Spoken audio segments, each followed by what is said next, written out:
esteemed peer, Mr. Bell, members of the faculty and members of the student body of this great institution of learning, ladies and gentlemen. Now, there are several things that one could talk about before such a large, concerned, and enlightened audience. There are so many problems facing our nation and our world that one could just take off anywhere. But today I would like to talk mainly about the race problem, since I'll have to rush right out and go to New York to talk about Vietnam tomorrow, and I've been talking about it a great deal this week and weeks before that. But I'd like to use as a subject from which to speak this afternoon the other America. And I use this subject because there are literally two Americas. One America is beautiful for a situation. And in a sense, this America is overflowing with the milk of prosperity and the honey of opportunity. This America is the habitat of millions of people who have food and material necessities for their bodies, and culture and education for their minds, and freedom and human dignity for their spirits.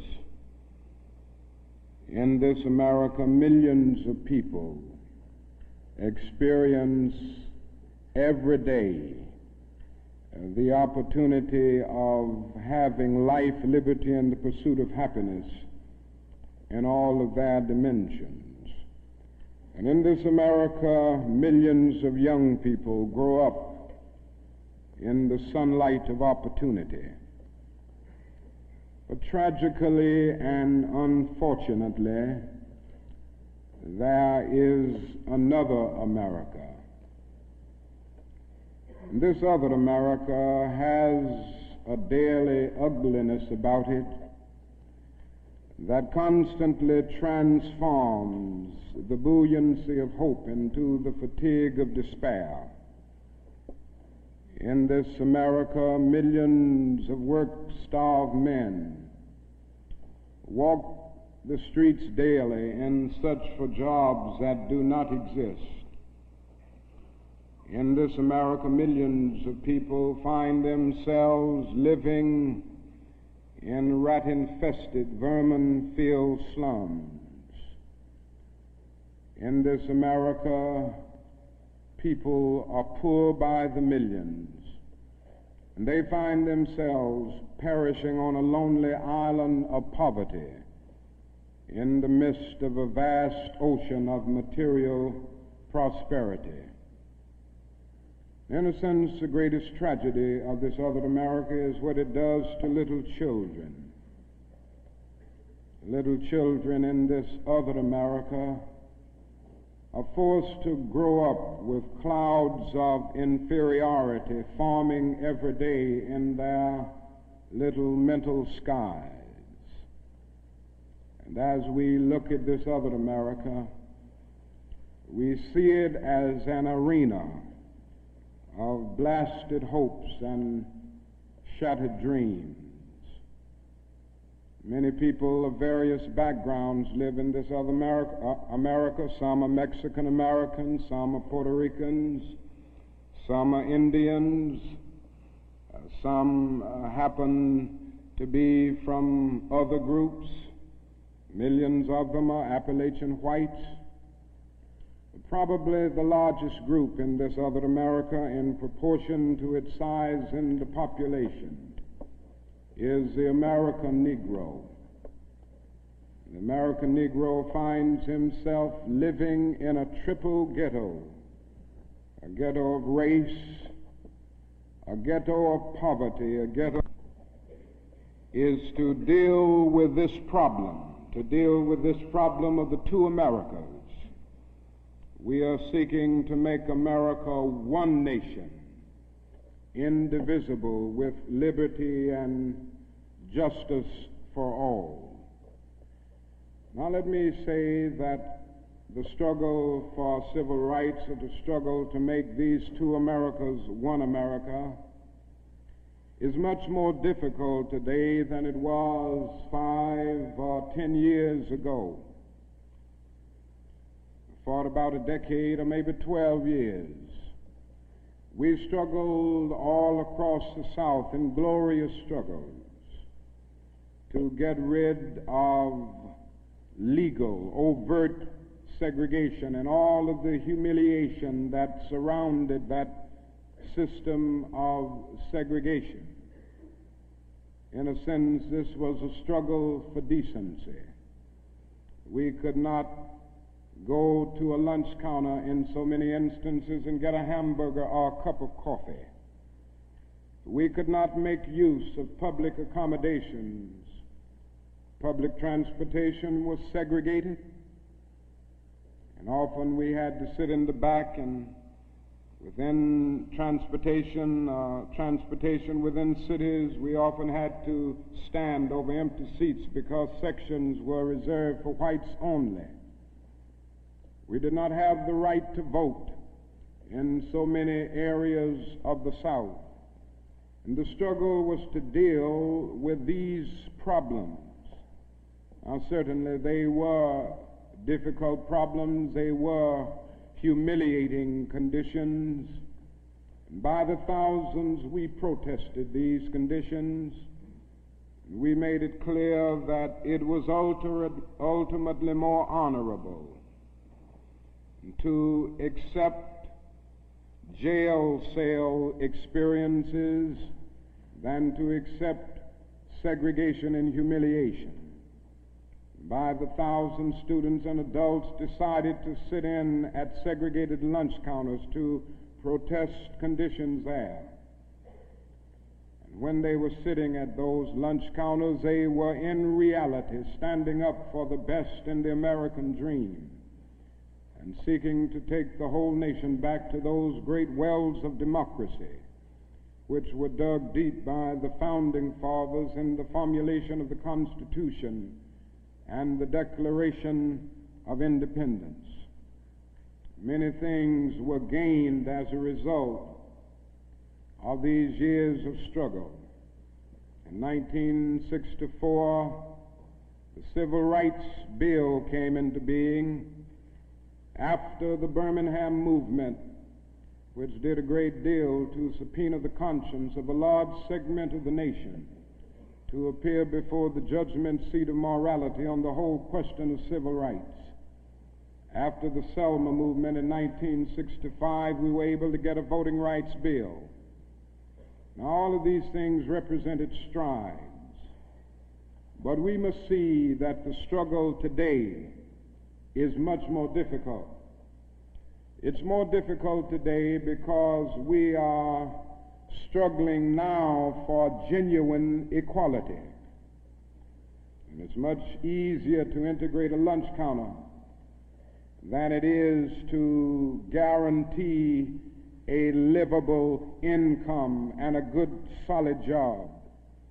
It's much easier to guarantee the right to vote than it is to guarantee the right to live in sanitary, decent housing conditions. It is much easier to integrate a public park than it is to make genuine, quality, integrated education a reality. And so today we are struggling for something which says we demand genuine equality. It's not merely a struggle against extremist behavior toward Negroes. And I'm convinced that many of the very people who supported us in the struggle in the South are not willing to go all the way now. I came to see this in a very difficult and painful way in Chicago over the last year, where I've lived and worked. Some of the people who came quickly to march with us in Selma and Birmingham were active around Chicago, And I came to see that so many people who supported morally and even financially what we were doing in Birmingham and Selma were really outraged against the extremist behavior of Bull Connor and Jim Clark toward Negroes, rather than believing in genuine equality for Negroes. And I think this is what we've got to see now, and this is what makes the struggle much more difficult. And so as a result of all of this, we see many problems existing today that are growing more difficult. It's something that is often overlooked, but Negroes generally live in worse slums today than 20 or 25 years ago. In the North, schools are more segregated today than they were in 1954 when the Supreme Court's decision on desegregation was rendered. Economically, the Negro is worse off today than he was 15 and 20 years ago. And so the unemployment rate among whites at one time was about the same as the unemployment rate among Negroes. But today the unemployment rate among Negroes is twice that of whites. And the average income of the Negro is today 50% less than whites. And as we look at these problems, we see them growing and developing every day. And we see the fact that the Negro economically is facing a depression in his everyday life that is more staggering than the depression of the 30s. The unemployment rate of the nation as a whole is about 4%. Statistics would say from the Labor Department that among Negroes it's about 8.4%. But these are the persons who are in the labor market, who still go to employment agencies to seek jobs, and so they can be calculated. The statistics can be gotten because they are still somehow in the labor market. But there are hundreds of thousands of Negroes who have given up. They've lost hope. They've come to feel that life is a long and desolate corridor for them with no exit sign. And so they no longer go to look for a job. There are those who would estimate that these persons who are called the discouraged persons would be 6 or 7% in the Negro community. And that means that unemployment among Negroes may well be 16%. And among Negro youth in some of our large urban areas, it goes to 30 and 40%. And so you can see what I mean when I say that in the Negro community, that is a major, tragic, and staggering depression that we face in our everyday lives. Now, the other thing that we've got to come to see now that many of us didn't see too well during the last 10 years, that is that racism is still alive in American society and much more widespread than we realize. And we must see racism for what it is. It is a myth of the superior and the inferior race. It is the false and tragic notion that one particular group, one particular race is responsible for all of the progress, all of the insights, and the total flow of history. And the theory that another group or another race is totally depraved, innately impure, and innately inferior. And in the final analysis, racism is evil because its ultimate logic is genocide. Hitler was a sick and tragic man who carried racism to its logical conclusion. And he ended up leading a nation to the point of killing about 6 million Jews. And this is the tragedy of racism, because its ultimate logic is genocide. If one says that I am not good enough to live next door to him, if one says that I am not good enough to eat at a lunch counter, or to have a good, decent job, or to go to school with him merely because of my race, he is saying consciously or unconsciously that I do not deserve to exist. To use a philosophical analogy here, racism is not based on some empirical generalization. It is based rather on an ontological affirmation. It is not the assertion that certain people are behind culturally or otherwise because of environmental conditions. It is the affirmation that the very being of a people is inferior. And this is the great tragedy of it. Now, I say that however unpleasant it is, we must honestly see and admit that racism is still deeply rooted all over America. It's still deeply rooted in the North, and it's still deeply rooted in the South. Now, this leads me to say something about another discussion that we hear a great deal, and that is the so-called white backlash. I would like to honestly say to you that the white backlash is merely a new name for an old phenomenon. It's not something that just came into being because shouts of black power, or because Negroes engaged in riots in Watts, for instance. The fact is that the state of California voted a fair housing bill out of existence before anybody shouted black power, or before anybody rioted in Watts. It may well be that shouts of black power and riots in Watts and the Harlems and the other areas are the consequences of the white backlash rather than the cause of them.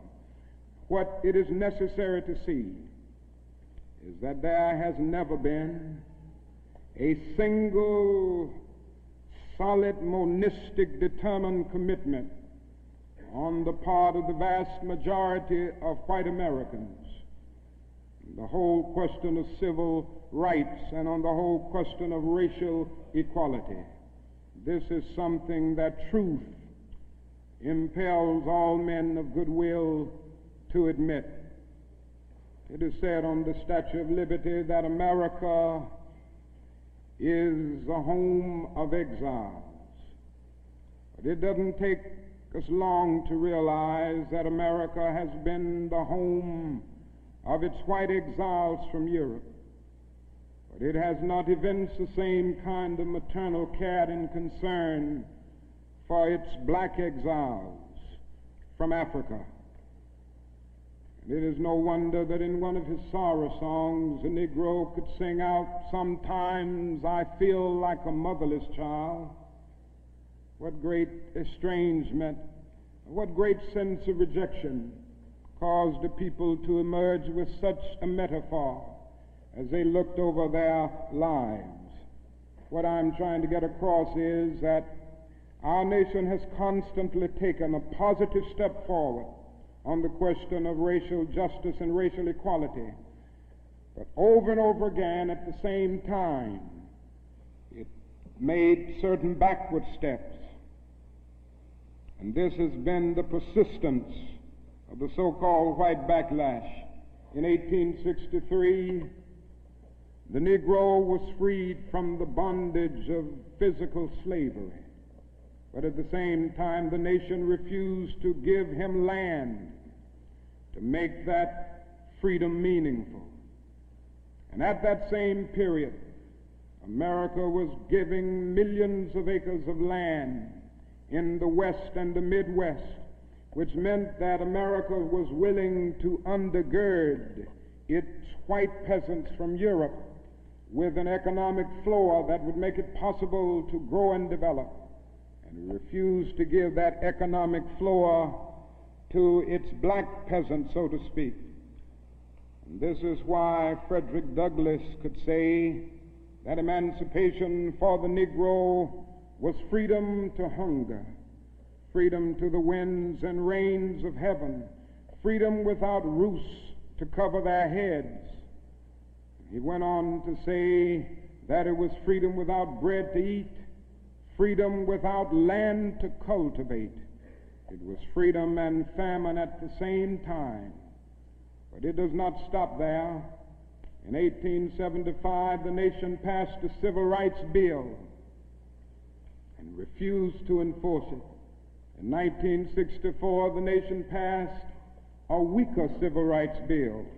And even to this day, that bill has not been totally enforced in all of its dimensions.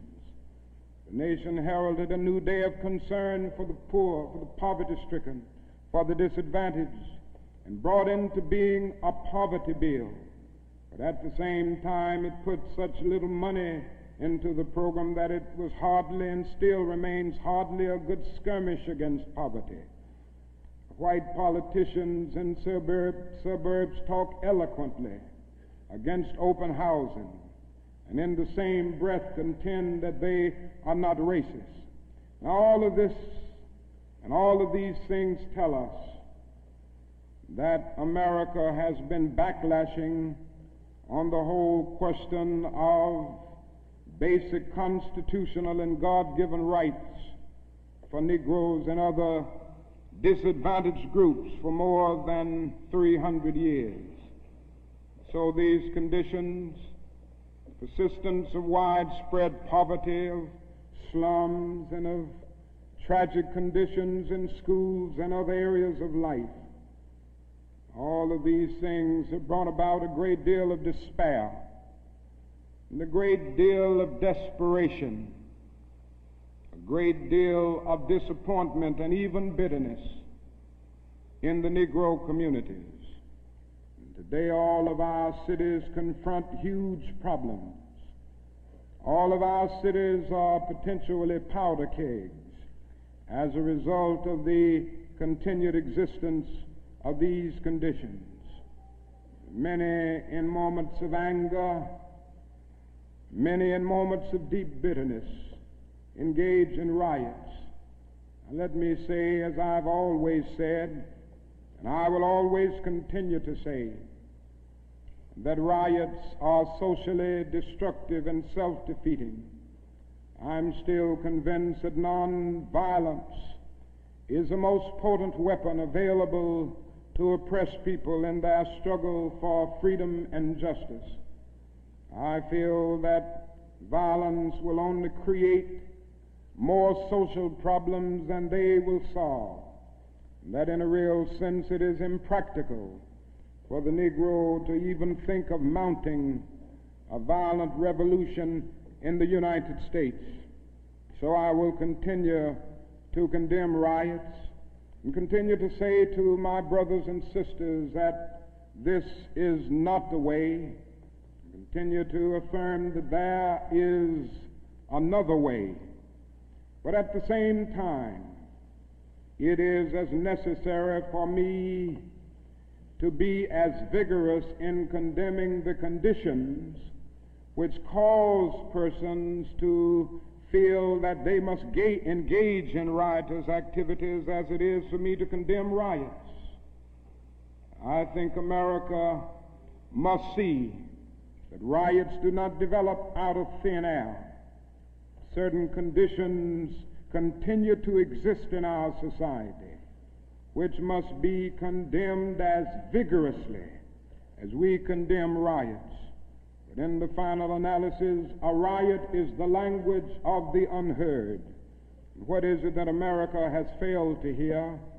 It has failed to hear that the plight of the Negro poor has worsened over the last few years.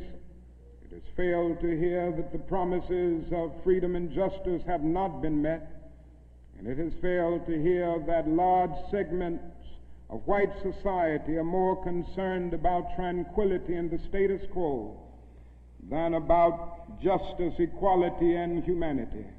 And so in a real sense, our nation's summers of riots are caused by our nation's winters of delay.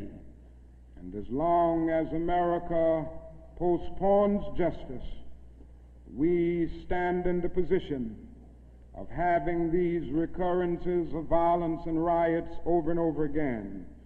social justice and progress are the absolute guarantors of riot prevention. Now let me go on to say that if we are to deal with all of the problems that I've talked about, if we are to bring America to the point that we have one nation, indivisible, with liberty and justice for all, there are certain things that we must do. The job ahead must be massive and positive. We must develop massive action programs all over the United States of America in order to deal with the problems that I have mentioned. Now, in order to develop these massive action programs, we've got to get rid of one or two false notions that continue to exist in our society. One is the notion that only time can solve the problem of racial injustice.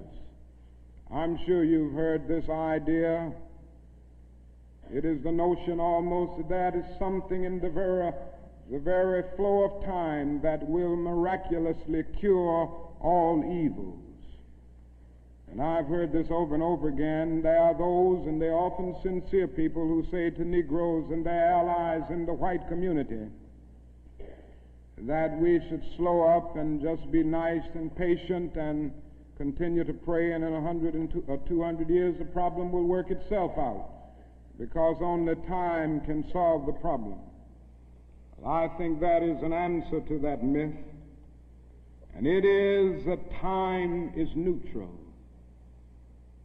It can be used either constructively or destructively. And I'm absolutely convinced that the forces of ill will in our nation, the extreme rightists in our nation, have often used time much more effectively than the forces of goodwill.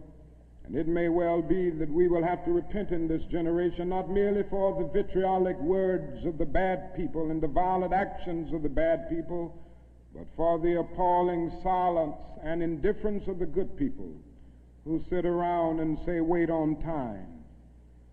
Somewhere we must come to see that social progress never rolls in on the wheels of inevitability. It comes through the tireless efforts and the persistent work of dedicated individuals, and without this hard work, time itself becomes an ally of the primitive forces of social stagnation. And so we must help time, and we must realize that the time is always right to do right. Now there's another notion that gets out. It's around everywhere. It's in the South, it's in the North, it's in California, and all over our nation. It's the notion that legislation can't solve the problem. It can't do anything in this area. And those who project this argument contend that you've got to change the heart, and that you can't change the heart through legislation.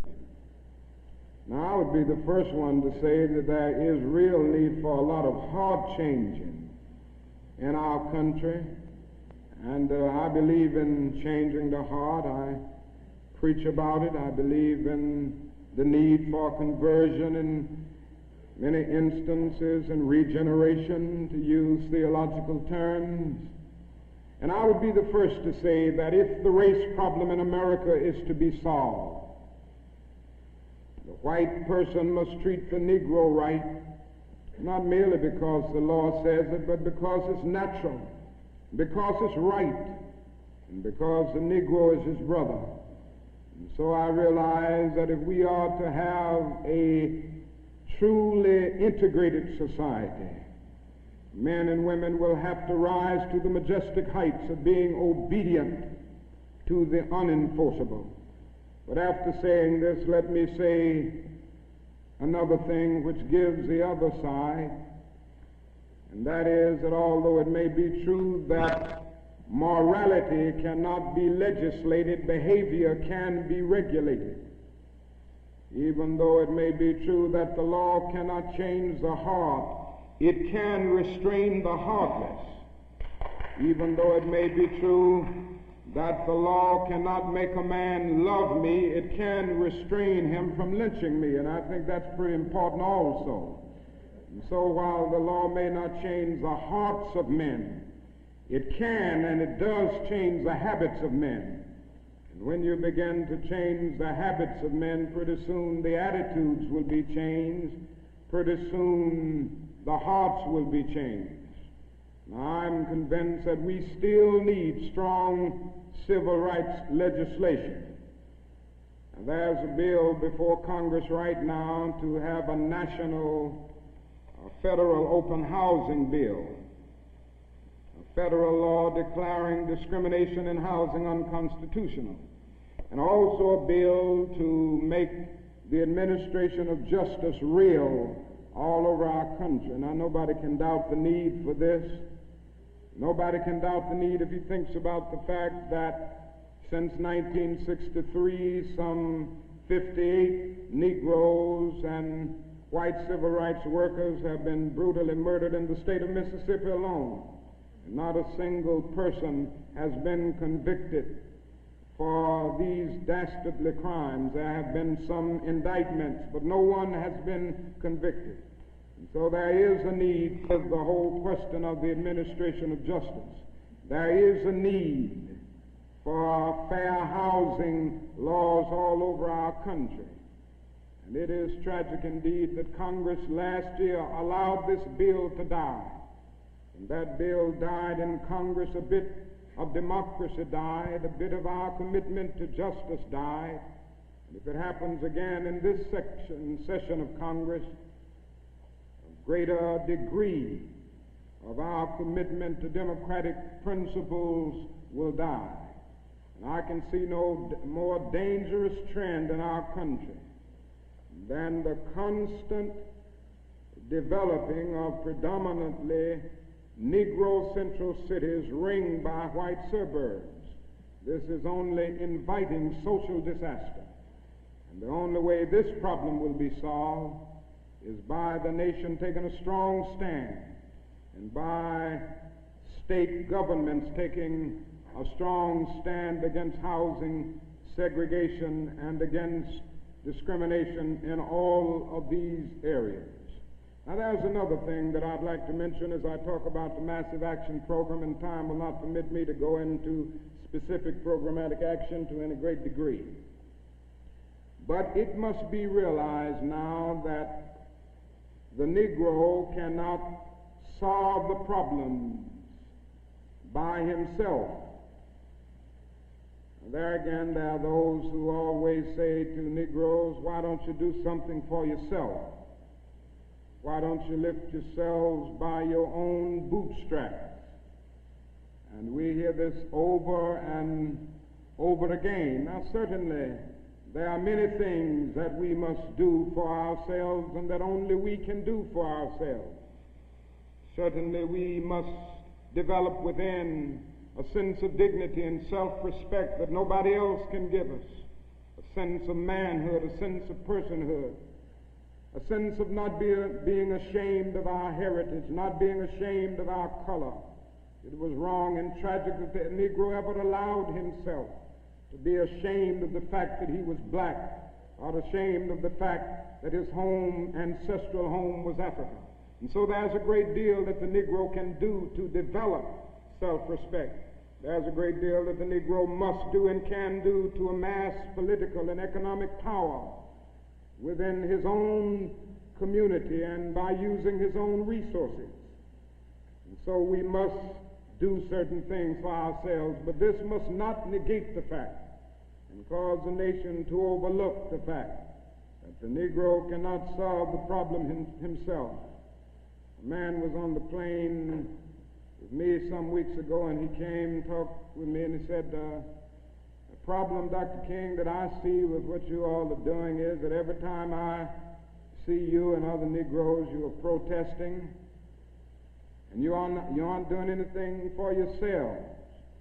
He went on to tell me that he was very poor at one time, and he was able to make it by doing something for himself. Why don't you teach your people, he said, to lift themselves by their own bootstraps. And then he went on to say other groups face disadvantages, the Irish, the Italians, and he went down the line.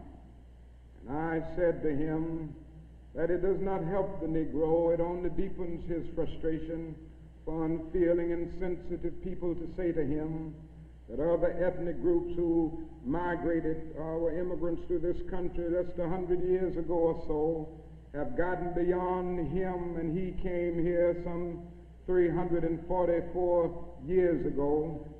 And I went on to remind him that the Negro came to this country involuntarily in chains, while others came voluntarily. I went on to remind him that no other racial group has been a slave on American soil. I went on to remind him that the other problem that we have faced over the years is that the society placed a stigma on the color of the Negro, on the color of his skin, because he was black. Doors were closed to him that were not closed to other groups. And I'm to say to people that you ought to lift yourself by your own bootstraps, but it is a cruel jest to say to a bootless man that he ought to lift himself by his own bootstraps. And the fact is that millions of Negroes, as a result of centuries of denial and neglect, have been left bootless, and they find themselves impoverished aliens in this affluent society. And that is a great deal that the society can and must do if the Negro is to gain the economic security that he needs. Now, one of the answers, it seems to me, is a guaranteed annual income, a guaranteed minimum income for all people and for all families of our country. It seems to me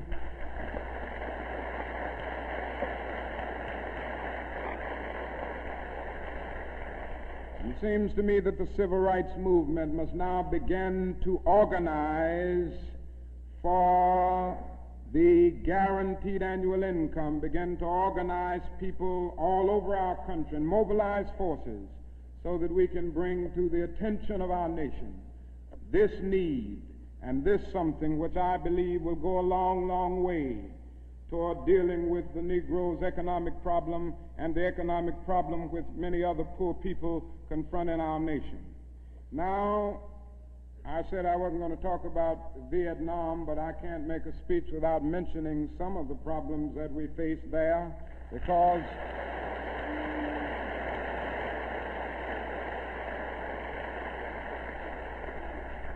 I think this war has diverted attention from civil rights. It has strengthened the forces of reaction in our country and has brought to the forefront the military-industrial complex that even President Eisenhower warned us against at one time. And above all, it is destroying human lives.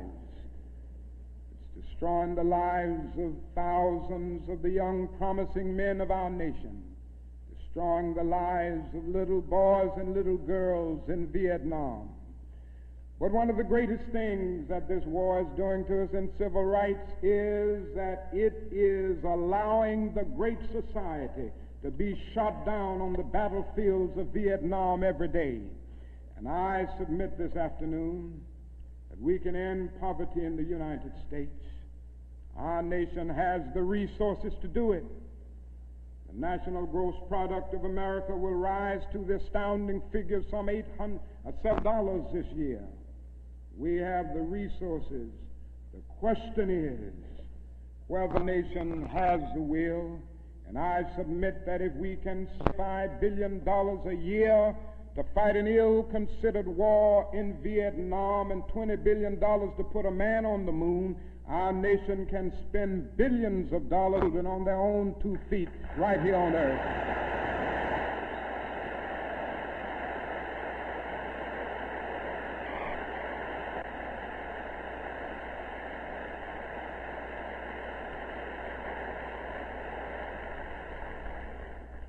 Let me say another thing that's more in the realm of the spirit, I guess.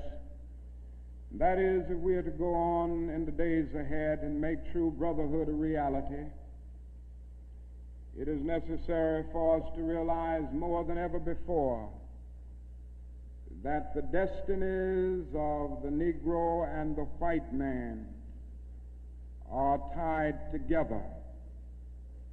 Now, there are still a lot of people who don't realize this. The races still don't realize this. But it is a fact now that Negroes and whites are tied together, and we need each other. The Negro needs the white man to save him from his fear. The white man needs the Negro to save him from his guilt. We are tied together in so many ways: our language, our music, our cultural patterns, our material prosperity, and even our food are an amalgam of black and white. And so there can be no separate black path to power and fulfillment that does not intersect white roots. There can be no separate white path to power and fulfillment short of social disaster. It does not recognize the need of sharing that power with black aspirations for freedom and justice. We must come to see now that integration is not merely a romantic or aesthetic something where you merely add color to a still predominantly white power structure. Integration must be seen also in political terms, where there is shared power and where black men and white men share power together to build a new and a great nation. In a real sense, we're all caught in an inescapable network of mutuality, tied in a single garment of destiny. John Donne placed it years ago in graphic terms: no man is an island entire itself. Every man is a piece of the continent, a part of the main. And he goes on toward the end to say, any man's death diminishes me because I'm involved in mankind. Therefore never sin to know for whom the bell tolls. It tolls for thee. And so we all in the same situation. The salvation of the Negro will mean the salvation of the white man, and the destruction, the life, and of the ongoing progress of the Negro will be the destruction of the ongoing progress of the nation. Now let me say finally that we have difficult days ahead, but I haven't despaired. Somehow I maintain hope in spite of hope, and I've talked about the difficulties and how hard the problems will be as we tackle them. But I want to close by saying this afternoon that I still have faith in the future, and I still believe that these problems can be solved. And so I will not join anyone who will say that we still can't develop a coalition of conscience. I realize and understand the discontent and the agony and the disappointment and even the bitterness of those who feel that whites in America cannot be trusted. And I would be the first to say that there are all too many who are still guided by the racist ethos. But I am still convinced that there are still many white persons of goodwill, and I'm happy to say that I see them every day in the student generation, who cherish democratic principles and justice above principle, and who will stick with the cause of justice and the cause of civil rights and the cause of peace throughout the days ahead. And so I refuse to despair. I think we're going to achieve our freedom, because however much America strays away from the ideals of justice, the goal of America is freedom. Abused and scorned though we may be, our destiny is tied up in the destiny of America. Before the Pilgrim Fathers landed at Plymouth, we were here. Before Jefferson etched across the pages of history the majestic words of the Declaration of Independence, we were here. before the beautiful words of the Star-Spangled Banner were written, we were here. And for more than 2 centuries, our forebears labored here without wages. They made cotton king. They built the homes of their masters in the midst of the most humiliating and oppressive conditions. And yet out of a bottomless vitality, they continued to grow and develop.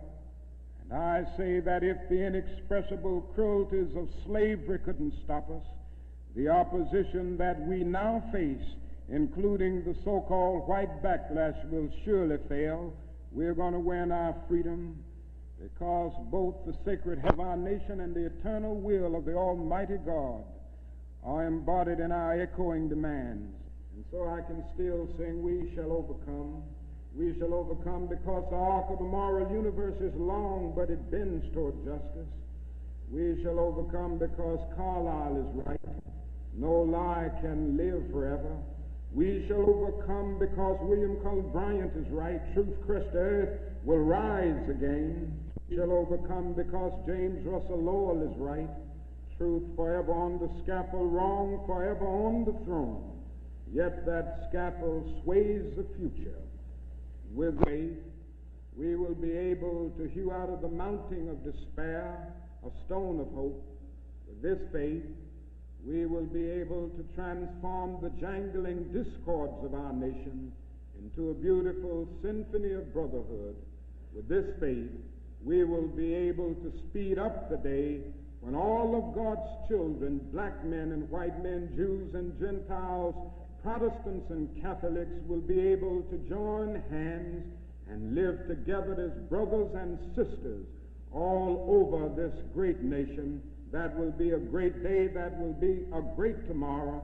In the word, sure to speak symbolically, that will be the day when the morning stars will sing together and the sons of God will shout for joy. Thank you.